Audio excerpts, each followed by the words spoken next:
sobrang fascinating na fact na hindi pa lahat ng businesses nagko-consider ng social media.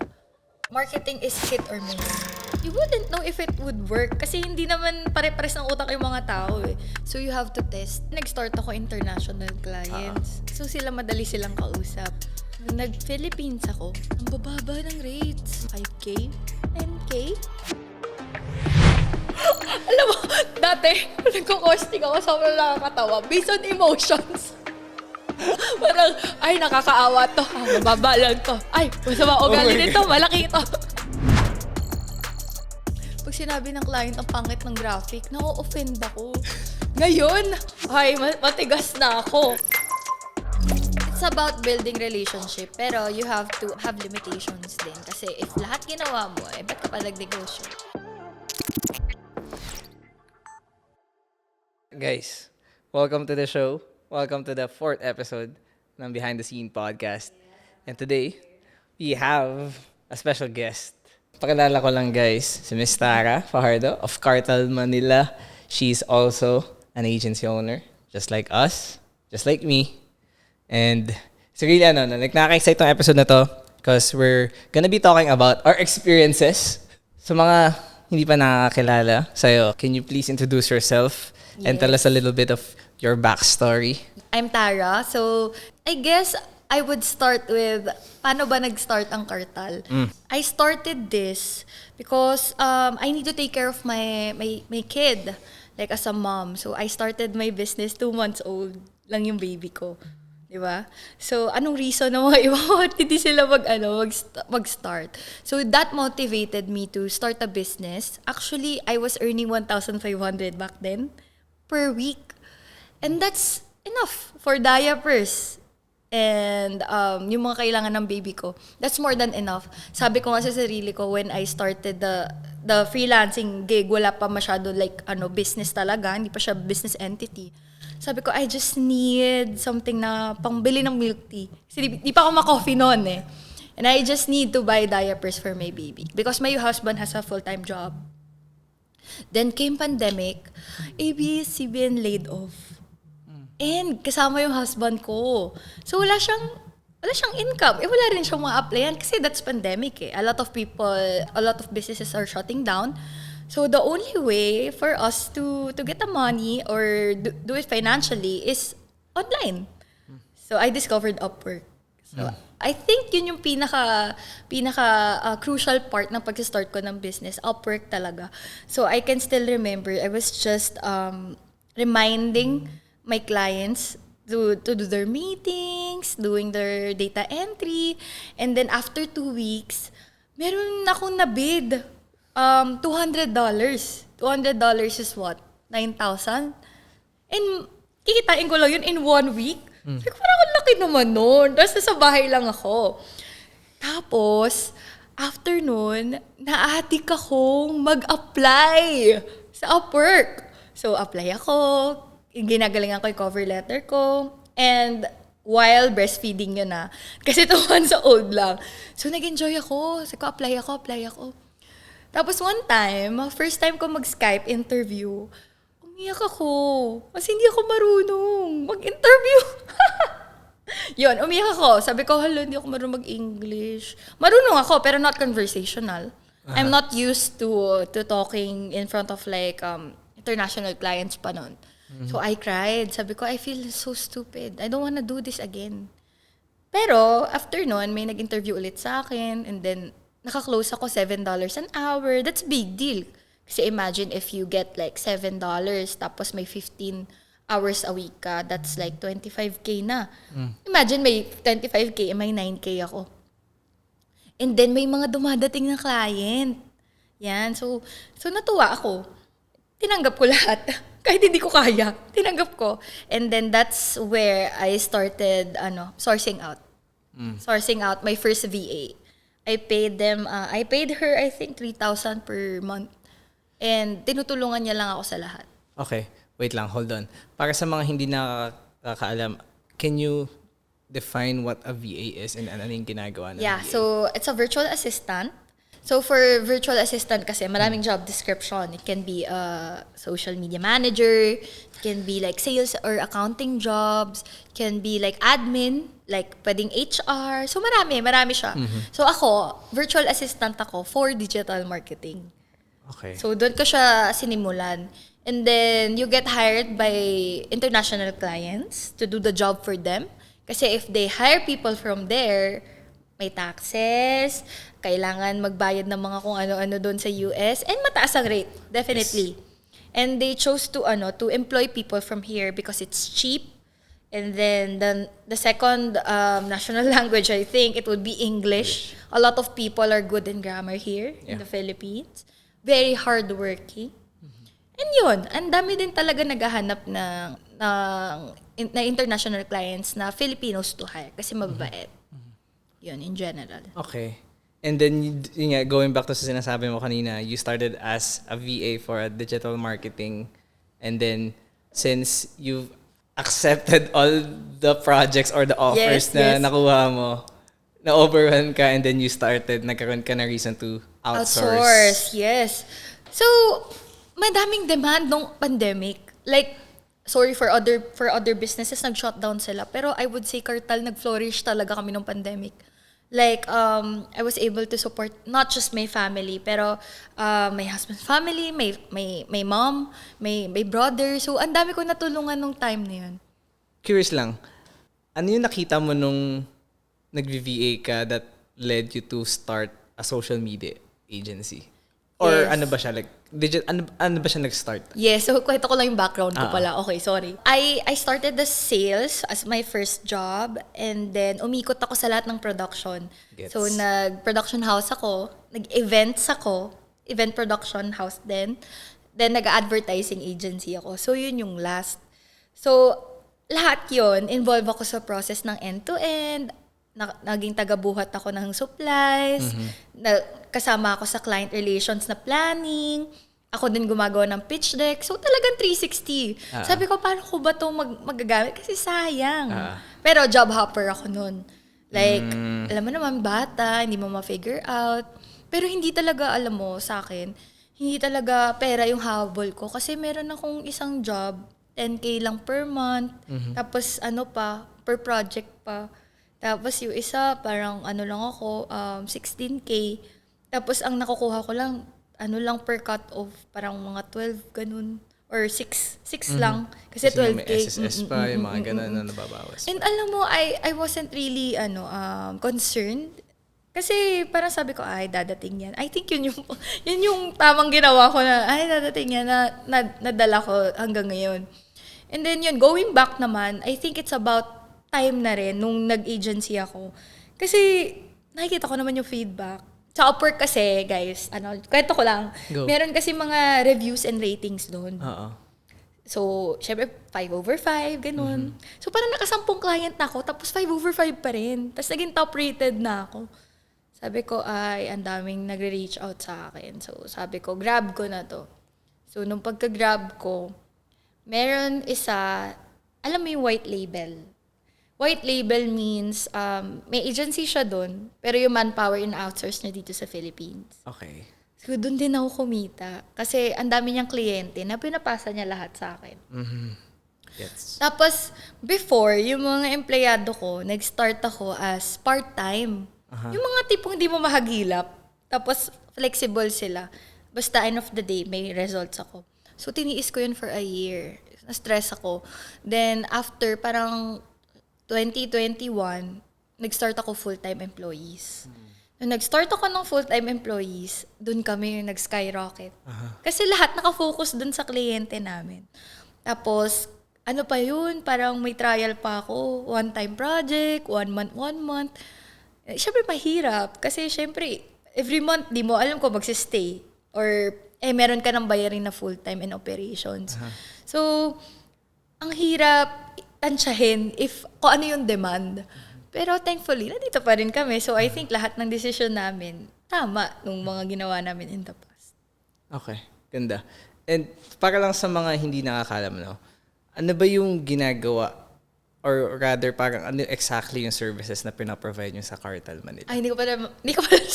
So, Cartal Manila, bukod sa pretty girls kami.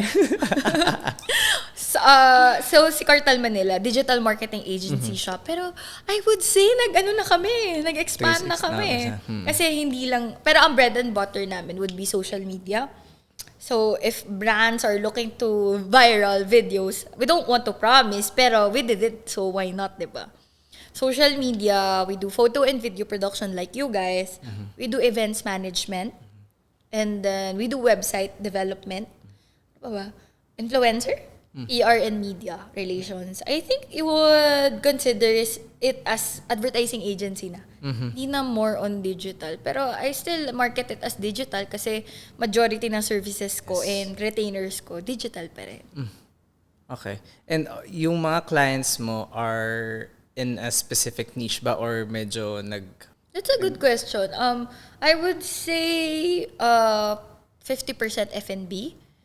Then, yung other half ng 50 would be real estate, tech, fintech. Malakas ang fintech ngayon. And then, beauty and lifestyle, which is I really love talaga. Kasi you get to try the products, di ba?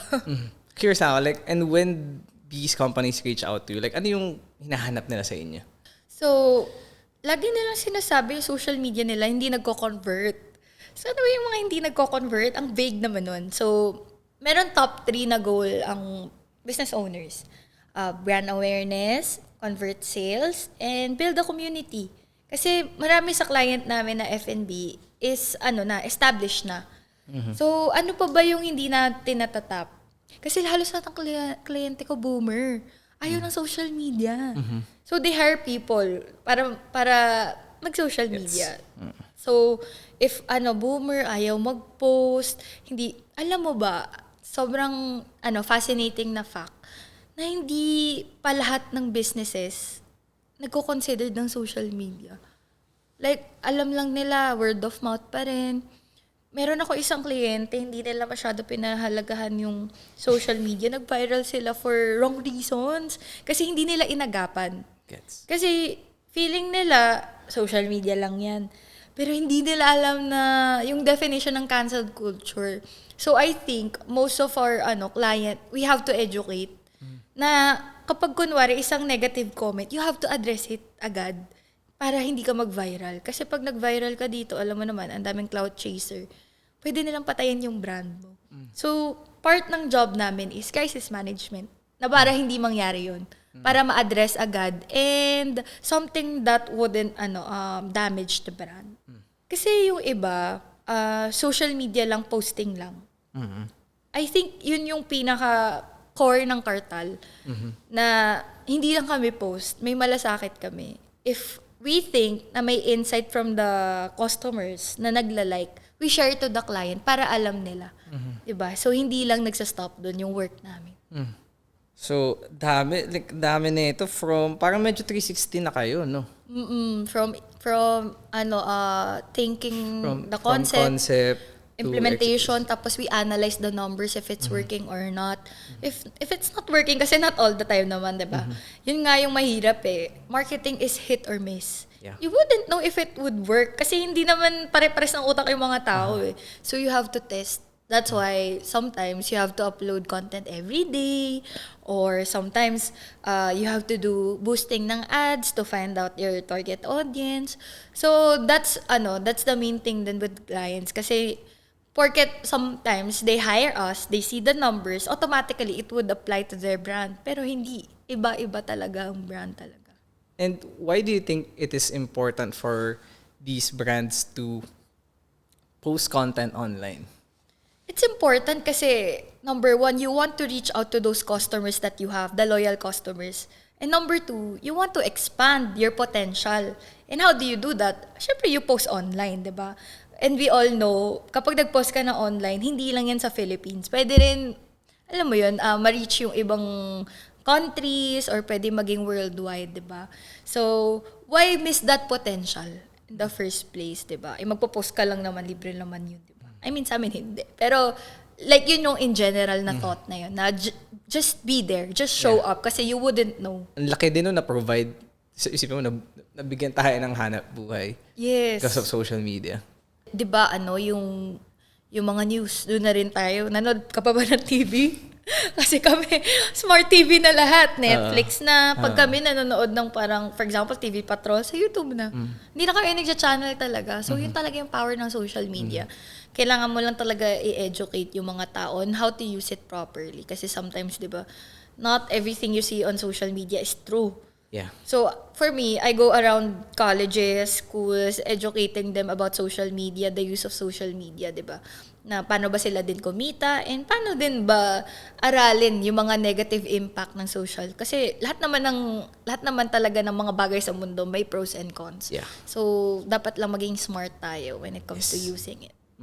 Going back to sinasabi mo kanina na it's also crisis management for these brands. No? Pero my question is, what do you think brands should do to be successful in the platform ng social media? For me, I think you should be intentional in every post that you do. Like, kahit one post pa lang yan. Minsan nainis na ako kasi ang daming back and forth ng isang content. Tapos 5 likes lang.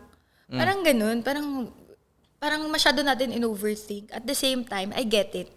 Kasi you want to give the best to your customers. Regardless, diba? So, in order to be successful, be intentional on what you do. Be authentic. Ano ba yung authentic? Lagi natin naririnig yung authenticity. Na kung ano yung operations mo, dapat yun yung nagre-reflect. Like on social media, kung aesthetic, yung ano mo, like for example, I don't hate yung mga coffee businesses or what. Pero a lot of complaints are aesthetic yung yung interior, pero the products itself are not nice. So, it goes both ways na you have to put effort when it comes to social media and it has to resonate kung ano ba talaga nakikita in reality. So, I think that's just the point on how would you be successful. And alam mo, hindi na namimiss ng mga brand ngayon is yung journey. Kasi they think the audience wants yung mga best part lang, best foot forward. Pero it doesn't work like that. You have to share your struggles too. Diba? Parang for the... Bakit ba nagtitrending sa TikTok yung mga small business owners? Kasi pinapakita dun yung step 1 until na mag-succeed sila.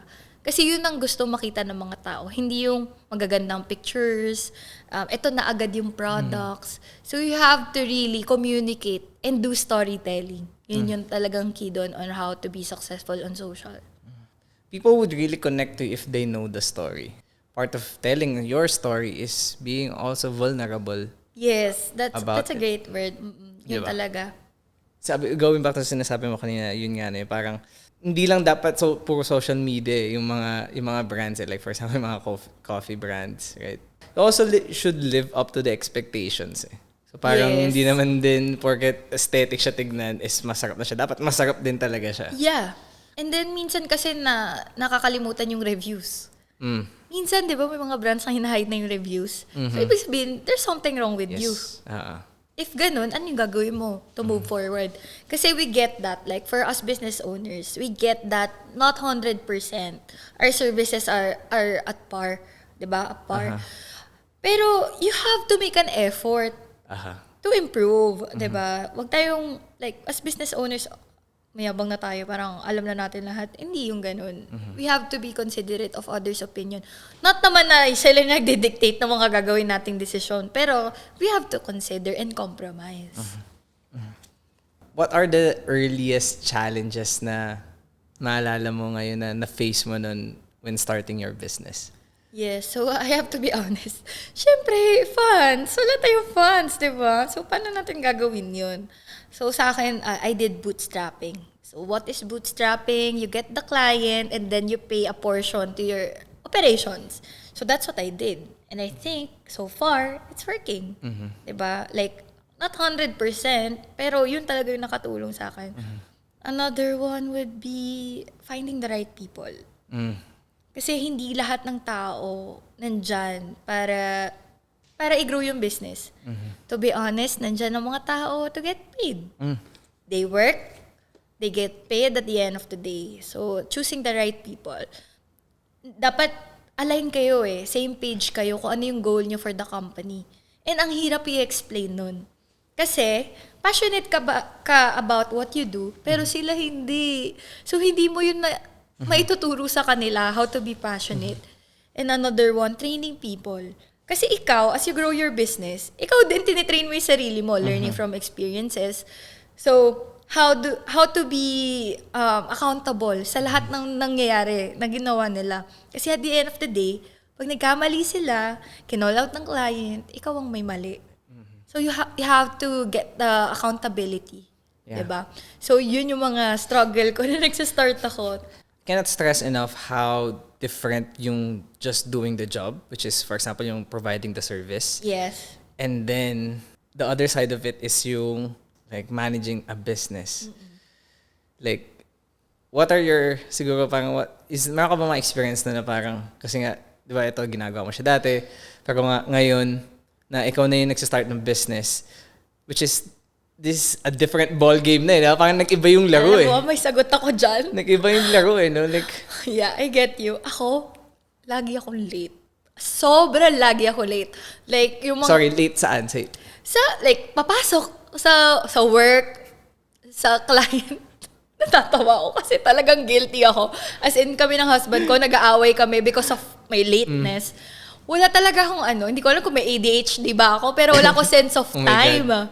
Wala ko talaga sense of time. Like before, kapag papasok ako 9 a.m., diba? 9 a.m. ako.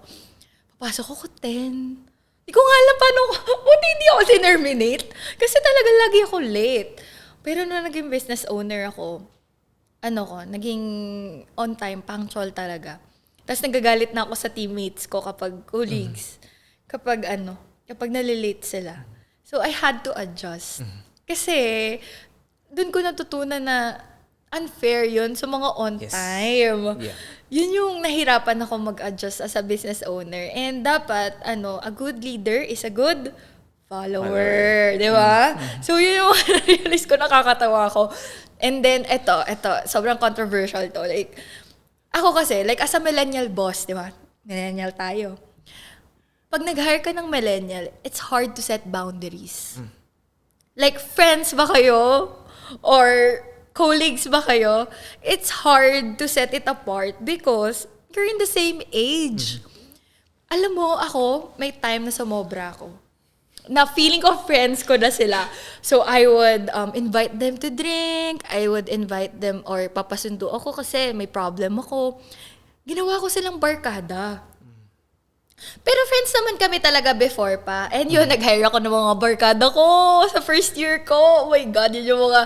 Oh my God, that's a big beginner no-no. rookie mistakes ba yun? Rookie mistake talaga. Rookie 101 talaga for businesses. Then I realized at the end of the day, syempre hindi mo masabihan kasi barkada mo. Diba? Susumbatan ka eh. O, diba may problema kasi sinundo kita. O, ba't mo kasi sinisita ngayon? O, ganun. Tapos, it was hard. It was hard talaga. So, some of them are not friends anymore, na we have to cut ties because it's becoming toxic, ang dami ng sumbatan na nangyari. Pero, you move on, diba? And then, yun yung mga rookie mistakes ko na nakakatawa na nangyari. Setting boundaries, it took me a while to realize na I should not be, okay yung mga bonding nyo, pero sadly, hanggang doon lang talaga. Sabi ng asawa ko one time, nag-corporate shoot kami. Kasi syempre, kailangan ng website. Sabi ko ng asawa ko, ba't pa kayo nagpipicture? Magre-resign din yung mga yan. Sabi mo.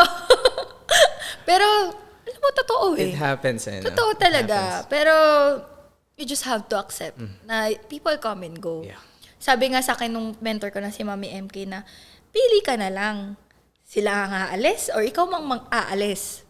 Sila na lang mag-resign. Instead na ako yung mag-terminate. Kasi like any other business owner, sino ba may gusto mag-terminate? Di ba wala naman? Kasi you don't want bad blood. So, lagi akong people pleaser eh. Like, ayoko talaga ng Ayaw ng any interaction, no? Oo, ayoko ng drama, in short. yeah. Pero if you're hiring people that are used to social media and know the trends, you have to hire people na Gen Z and millennial. Because boomer, you have to train pa eh. Sa kanila, automatic eh. Automatic talaga. So, yun yung mga hardships ko. Nag-start ako ng hirap. Attach ka, di ba? Yeah, and at the same time nga, no, yung finding the right people, sobrang Yes. halaga dun. And sobrang hirap nun. Sobrang hirap. Sobrang hirap nun. Kaya talaga pag may nahanap ka, dapat din talaga you do your best to really To make keep sure them. na to keep them, right? And yun nga, training people cause Ikaw din nagtitraining. yes, ikaw lahat eh. Kapag nag-start ka as a business owner, Yeah. lahat ng hats. Oo. Ikaw, like HR ka. sales, marketing, HR, operations, logistics. When you start, Oo. ikaw talaga lahat. Gagawin mo talaga lahat. Yes. Wala ka naman choice eh. Wala So, kang choice. gagawin mo yun. So, kudos to all business owners totoo na lang. nahihirapan na. Kapit lang tayo. Kudos talaga. Because it's really hard. Hard. Sobrang competitive ng Kasi ngayon, industry. ginaglamorize nila yung being a CEO, diba? Exactly. Parang, hindi kaya madali, diba? Sabi, alam mo yung parang nung nag-start nga din kami ni Chantel, we quit our 9 to 5 to start our 24/7. Yeah, that's right. Tinawag na nga ako ng control freak. Kasi syempre gusto ko 100% lagi eh. Pero no matter what you do, talagang hindi mo, may mga magkakamali pa rin talaga. Kahit hindi ikaw, kahit ikaw, parang, shit, mali pala talaga, dapat pala. Eh, yun nga eh, part yun eh. Yun yung hindi, ang hirap matutunan. Kasi gusto mo lahat kunin lahat ng job. Kasi, you know, you'll do the right thing. Pero you have to trust the people around you to grow. Yeah. Kasi kailangan, you have time to think of bigger decisions instead of the time-consuming ones. You'd like the small ones. Nahirapan ako dun. Kasi I wanna control everything from the get-go. Like, I cannot really, tell. Kasi parang ang tagal pag sila. Pero, at the same time, natutunan ko na you have to give them time. Kasi yung lahat ng natutunan mo, they cannot learn it in 1 month. Yeah. 4 years of experience, tuturuan mo in 1 month. So, you have to really create a process. Yeah. Para ulitin nila, pag nagkamali, guide mo lang, ganyan. So parang yun nga, papasok natin yung training people, no? Yes. Ganda na sinabi mo, like, kung ikaw nga 4 years mo natutunan, tapos i-expect mo sa kanila na 1 month lang. Tama yun, no? Like, we give room for people to grow. Oo, pero We give kung it mga time. 2 months na yan, hindi pa rin mag-gets ko paano gumawa ng caption. Iba na yun. Parang ano ba, nag-iisip ka ba? Pero hindi ako gano'n lang. Lagi ako pag may mali, sabihin ko, di ba nasabi ko na yan? Pwede ba mag-call tayo ulit? Hindi naman ako yung harsh na, ay, tanga mo, wag mo na nga gawin yan. Or minsan, ang style ko, kapag hindi niya nagawa, ako nagagawa. Kasi na-frustrate ako eh. Wala ka na din choice kasi ikaw lang din ang sasalo. Kaya dapat, kapag kunwari nag-onboard ako ng client, nasa group chat pa rin ako with the client. Hindi ko sila hinahayaan na magsarili. And ang pet peeve ko when it comes to clients, dumidiretso sila sa account managers para yung favor nila nagagawa kasi alam nila kapag kasama ako, hindi magagawa kasi hindi yan part ng scope. Yes. Parang, ano ba style yan, di ba? May mga ganon, di ba? Parang, ba't nyo pinapagawa yan? Hindi naman yan empleyado nyo, third party kami. So, anong contract deliverables, stick tayo dun. And some clients tend to, if they could insert this. Yung mga hindi part ng scope, ng di ba? scope. Parang, okay. Pero minsan it's worth it. Kasi Yeah. mamaya 1 year, 2 years contract Yes. pala. Oo. Ano ba naman yung isang extra mile? Like, kunwari, may suggestion na supplier. For example, tara mag-i-events ako. Sino ba pwede? Magre-recommend ka lang, di ba? Parang, Yeah. it's about building relationship. Pero you have to, have limitations din. Kasi if lahat ginawa mo, ba't ka pa nagnegosyo, di ba? Tama. Setting boundaries, no? Not Yes. just to your team, but at the same time, to your clients din. Yun yung mga matututunan mo talaga the hard way. Yeah. Hindi mo talaga siya matututunan ng Alam mo, mahirap pa rin. Costing. Alam mo, dati, nagko-costing ako, sobrang nakakatawa. Based on emotions. Parang, ay, nakakaawa to. Mababa lang to. Ay, masama ugali nito. Malaki ito. Diba? Diba? Ginagawa mo. Ako kasi, Nung nag-start din kami, totoo. wala akong rates and packages. Nag-start ako na, ay, nakakaawa to. Sige na. Nakakatawa yung mga ganun. pag, pag nag-start ka kasi talaga, like, you'll take any opportunity. Tsaka, pag dati, wow, ang tagal ko na. Hindi, I mean, yung mga first, second, 2 years ko, very emotional ako. Pag sinabi ng client ang pangit ng graphic, na-offend ako. Ngayon, ay, matigas na ako. Pag sinabing, ay, bakit ganito? Bakit hindi? Ay, walang pakialam. Balo ka dyan. Natutunan mo na i-detach yung sarili mo dun sa work. Yes, kasi minsan, kapag may work, tapos parang napangitan, feeling ko it reflects Yeah. my whole, Yes. my whole persona. Pero, nangyayari talaga eh. Ang hirap nun Kasi actually, common yan na napag-uusapan dito with the past din. Kasi nga parang we as creatives, we really attach ourselves to the work. Kasi nga, somehow tayo yun eh. Yes, And yes. every time someone says something Alam bad mo, about may it, sample ako it dyan. attacks you. Like, it takes a piece of you. Diyos Like, ko. oh my God. Ito sobrang recent nito, relate talaga ako. Kasi last week, meron kaming event. Coverage, photo and video. Alam mo, magaling yung team ko magaling. Tapos, may nakatulog na staff. Inis na inis ako. Parang sabi ko, hala, ba't nakatulog? Siyempre, kartal yun So, parang, siyempre, gets ko naman, creatives pagod. Baka nagtuhog ng projects. Parang, kunwari, natapos silang 3 a.m. tapos punta ng work, di ba? Sabi, nakatulog. Diyos ko, ay, hiya ko talaga. Hiya talaga ako. Yung kartal nakakatulog. Oh my God. Tapos, sabi sa akin, ang reason out, bakit? Yung output namin, hindi yun. Hindi yun yung point.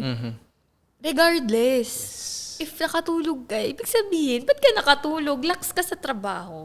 So, ang hirap i-detach yung sarili ko kahit hindi naman ako yung nakatulog, di ba? Yeah. Ang hirap i-set yung expectations. Yan din yung siguro, one thing that I got from that sa sinabi mo is yung working with the people din talaga na kinukuha mo. Kasi syempre, like, since you outsource nga din most of the people, no? Like, dapat hanggang sa kanila abot din yung vision eh. Like, ano yung assignment natin dito?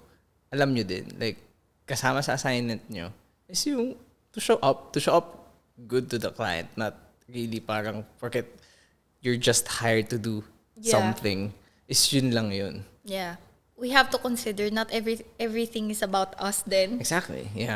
Hindi lang naman sa atin yung umiikot yung mundo. So, if may ganong experiences, isipin mo na lang na, hindi naman. Like, 1 out of 10 naman yan na case. Hindi naman all the time, diba? That's how I comfort myself kapag kunwari nagkakamali yung team. Na, kasi dito sa Pilipinas, diba? Pag nagkamali ka, yun na yun eh. Hindi na nila isipin yung mga ibang maganda na gawa mo. Pero aside from that, isipin mo na lang na the right people, the right client will come to you regardless. Kasi they see you Yeah. You're the expert, diba? Yeah. Ano yung naging reason na, okay, let's start to grow this business. Mag-expand. Oo, na mag-expand. Diba nag-start ako international clients? So sila madali silang kausap. Nung nag-Philippines ako, ang bababa ng rates. Like, sobrang baba. Like, 5K? 10K? Sabi ko, paano ko lalaruin yun? Tapos kalaban ko pa mga freelancer with the same rate. Yeah. So, ang ginawa ko is, nag-build ako ng personal branding ko. Like, pag Sitara, ito siya. Pag Sitara, pag Kartal, ito siya. So, dun kami nag-leverage talaga. Tapos, nag-explore kami ng SEO. Yun kasi yung hindi nakikita ng mga business owner. I think most of us talaga na nami-miss natin. Yung SEO. Tapos yung networking. Yeah. Doon ako nag-start na bibigay ako ng pro bono for media partner, for exposure lang. Tapos, kapag sa school, gusto ng speaker about digital marketing, tatanggapin ko kahit libre. Tapos, anything out of the box or anything na kailangan ako, pupuntahan ko. Regardless if bibigyan ako ng something, ganyan. I think yun yung nag-pave ng way sa amin sa Philippine market. Naging kami, parang credible kami at some point. Tapos, tinatap kami ng mga media outlet, nagpupunta na kami sa newspaper, tapos ini-invite na kami ng mga schools like Ateneo, Lyceum. Alam mo ba, every time na may invite kami, umiyak ako. Sabi ko, bakit kami ini-invite? Sino ba kami? Diba?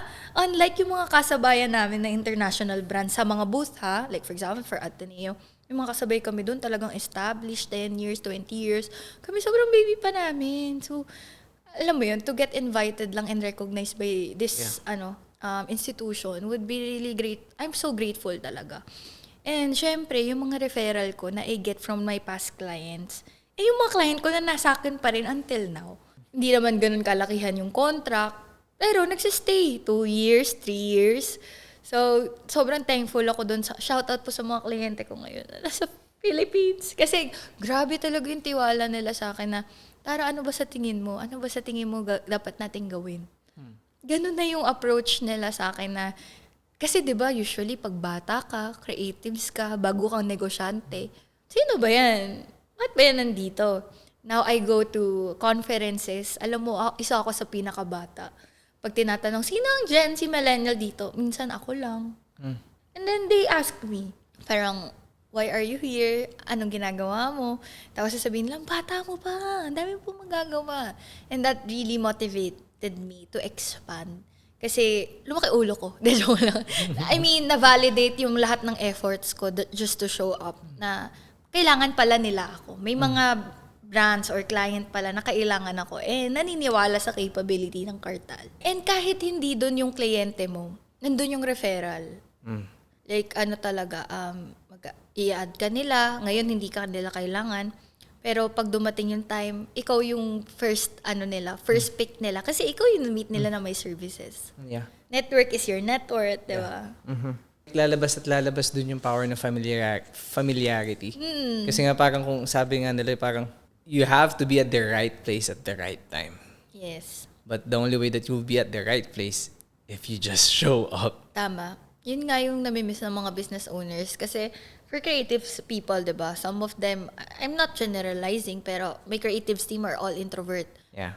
For you to sell, dapat punta ka sa client mo, diba? Hindi ka naman yung automatic na lalapit yan sa'yo. Unless, sobrang sikat ka, celebrity ka, diba? Yeah.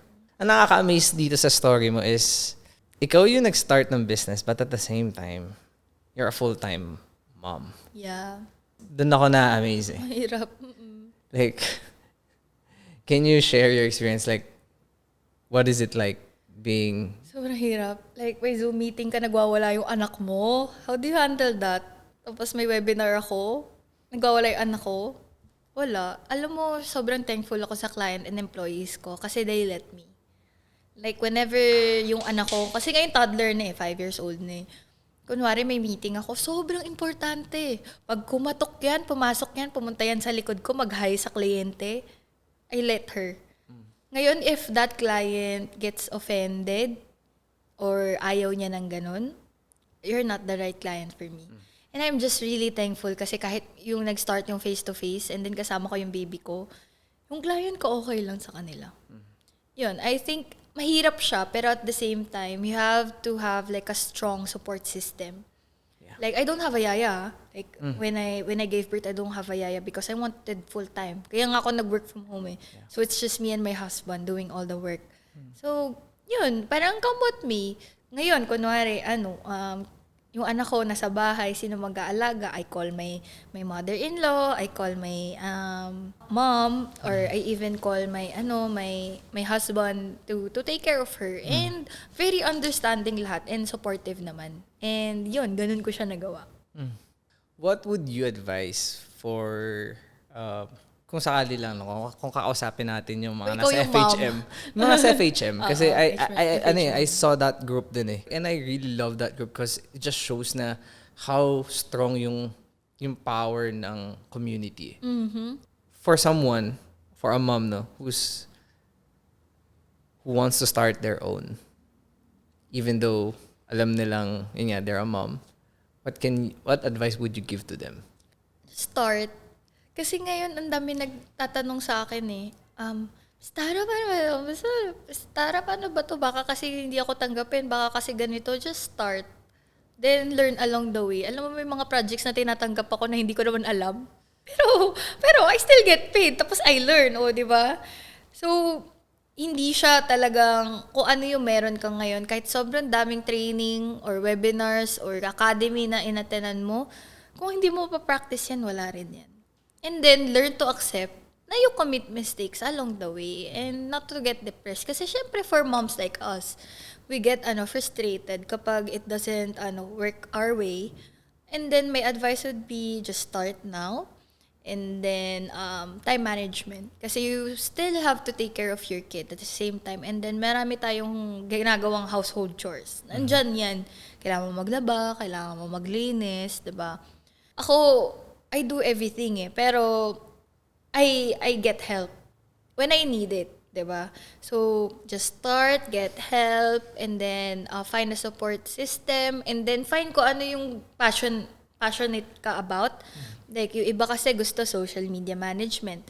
Yung iba mas maniti-gritty sila, like pwede ka maging data entry or admin.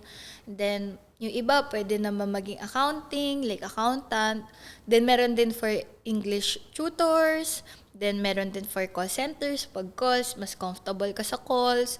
Or meron naman yung chatbot ka. So, you have to explore din kung ano yung sa tingin mo magagawa mo na hindi labag sa loob mo. So, find your passion and you can imagine yourself doing it every day. Kasi if you hate something, tapos work from home ka, iba na yun. O kaya, maging choosy ka rin kung ano yung gusto mong gawin. It will feel like work din naman kasi. Pero like, if you know na ito yung gusto mong gawin, yeah, you will flourish and then money will come. Lagi ko naman yan sinasabi na, syempre naman, sa lahat ng sipag at ginagawa natin, kapag wala kang result, paano pa ginagawa, di ba? Yeah. Yeah, no, so just to kind of wrap things up here, creating a business or starting your own business will be an uphill battle. Of course. It's not going to be easy. It's going to be a roller coaster ride, and you need to be able to find the reason why you do it. Because, yun nga paano ka ba magiging consistent in the pursuit if hindi mo alam kung bakit mo siya ginagawa? Yeah. And yun nga, like, kapit tayo. Hindi mo naman alam lahat. Yes. Hindi mo din pwedeng isipin na alam mo lahat. Yeah. You need to be open-minded, having that growth mindset nga. You'll always learn something new from anyone. And if you keep that in mind, yeah, you'll go a long way. I guess all I can say is to wrap things up. Di ba naging funny? Hindi, like, a message to all business owners, like, regardless if you're a mom, if you're a millennial or a Gen Z, or just an introvert or a creative people, or person who just wants to start the business, my advice would be just start. Like, start now. If wala kang portfolio, wala naman akong portfolio, saan ako magsisimula?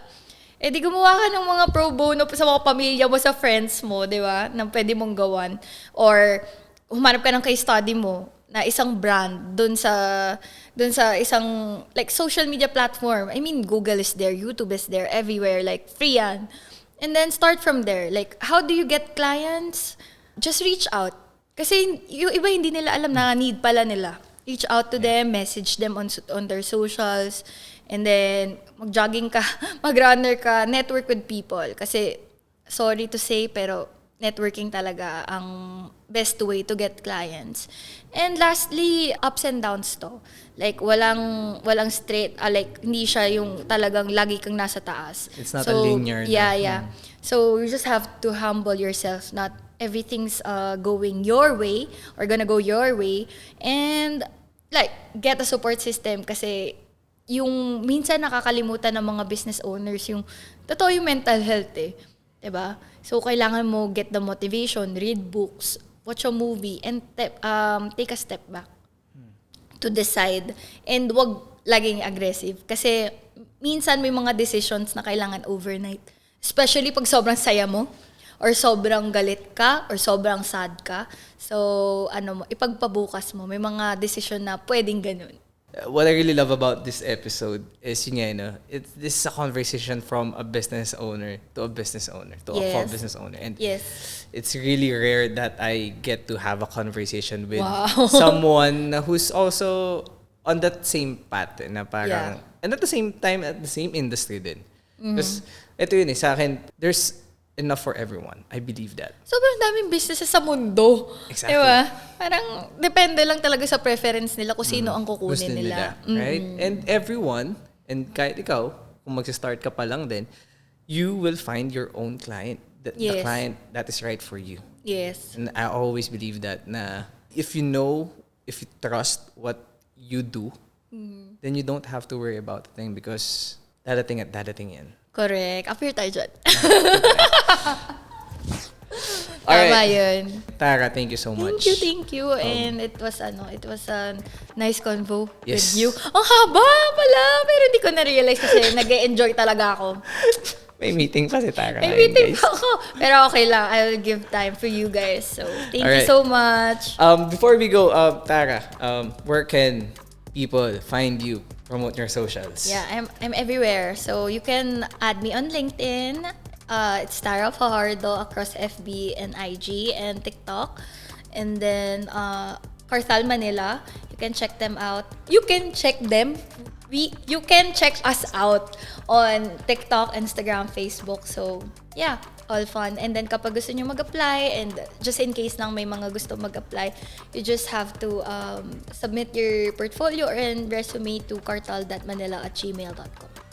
If you've loved the episode, please, comment naman kayo. Like, if you have any questions that you want us to answer, feel free to comment it below.